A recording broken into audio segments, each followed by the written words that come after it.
আওয়ামী লীগ সরকারের পতনের পর আগামী জাতীয় সংসদ নির্বাচনকে সামনে রেখে দেশের রাজনীতিতে নতুন মেরুকরণ শুরু হয়েছে। নির্বাচনকে সামনে রেখে বিভিন্ন ধরনের পরিকল্পনা করছে রাজনৈতিক দলগুলো।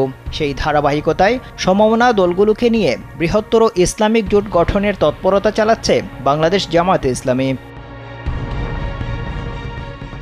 জামাতের সঙ্গে জোটে যোগ দিতে পারে ইসলামী আন্দোলন বাংলাদেশ, খেলাফত মজলিস, বাংলাদেশ খেলাফত মজলিস, জমিয়তে উলামায়ে ইসলাম, বাংলাদেশ মুসলিম লীগ সহ সমমনা বেশ কয়েকটি দল। তবে জোটের চমক হতে পারে হেফাজতে ইসলামের সমর্থন।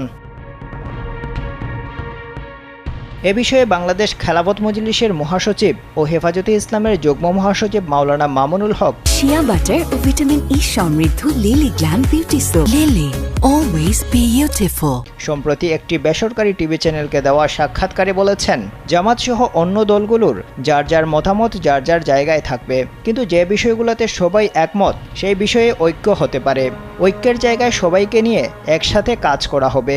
এই জায়গা থেকে জামাত সহ সব দলগুলোর একসাথে কাজ করার চিন্তা।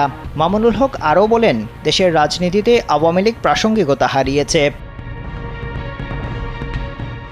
প্রায় একই সুরে কথা বলেছেন ইসলামী আন্দোলন বাংলাদেশের সিনিয়র নায়েবে আমির মুফতি সৈয়দ মোহাম্মদ ফয়জুল করিম। গেল ৩০ আগস্ট শাহবাগে অনুষ্ঠিত এক সমাবেশে তিনি বলেন, মতের মিল হলে জামাতে ইসলামীর সঙ্গে ঐক্য করবে ইসলামী আন্দোলন বাংলাদেশ। জামাতে ইসলামীকে উদ্দেশ্য করে ফয়জুল করিম বলেন, আজকে আমি জামাতকে বলবো, আপনাদের জন্য সুবর্ণ সুযোগ চলে এসেছে।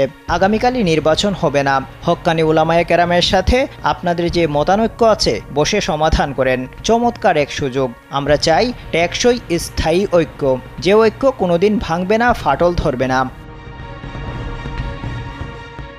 অবশ্য এর আগে গেল 18 আগস্ট কওমি আলেমদের সঙ্গে মতবিনিময় করেছে জামায়াত। ওই মতবিনিময় সভায় আলেমদের উদ্দেশ্যে জামায়াতের আমির ডাক্তার শফিকুর রহমান বলেন, এখন থেকে আমরা সবাই একে অপরের জন্য, সবাই সীসাডালা প্রাচীরের ন্যায় ঐক্যবদ্ধ থাকব ইনশাআল্লাহ।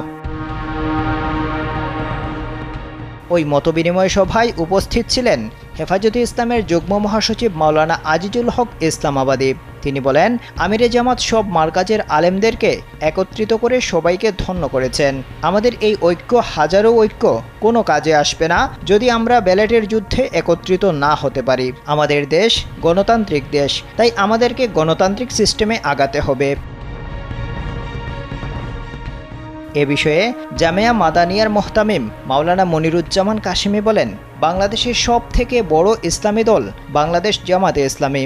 আমিরে জামাতের সঙ্গে অনেকবার দেখা হয়েছে। তিনি অত্যন্ত বিনয়ী মানুষ, তাই আমার বিশ্বাস তিনিই পারবেন আমাদের সবাইকে এক প্ল্যাটফর্মে দাঁড় করাতে। হেফাজতে ইসলামের আরেক শীর্ষ নেতা মুফতি আজহারুল ইসলাম বলেন, বাংলাদেশ জামাতে ইসলামের ডাকে আমরা সবাই একত্রিত হতে পেরেছি, সেজন্য আল্লাহর দরবারে শুকরিয়া আদায়। জামাতে ইসলামের আমির প্রতি সোমবার ও বৃহস্পতিবার রোজা রাখেন। তিনি একজন মুখলেস ব্যক্তি। তার দ্বারাই একটি ইসলামী রাষ্ট্র গঠন সম্ভব হবে ইনশাআল্লাহ। তবে এ বিষয়ে রাজনৈতিক বিশ্লেষকরা বলছেন ভিন্ন কথা। তারা বলছেন, ইসলামী জোট গঠন হলে তা বিএনপির জন্য চ্যালেঞ্জ হয়ে দাঁড়াবে, কারণ ইসলামী দলগুলো একত্রিত হলে তৃতীয় বা বিকল্প বড় শক্তি হিসেবে রাজনীতিতে আবির্ভূত হবে। এর মাধ্যমে রাজনীতিতে তৃতীয় শক্তির উত্থান হতে পারে। আফদাল হুসাইন, কালবেলা।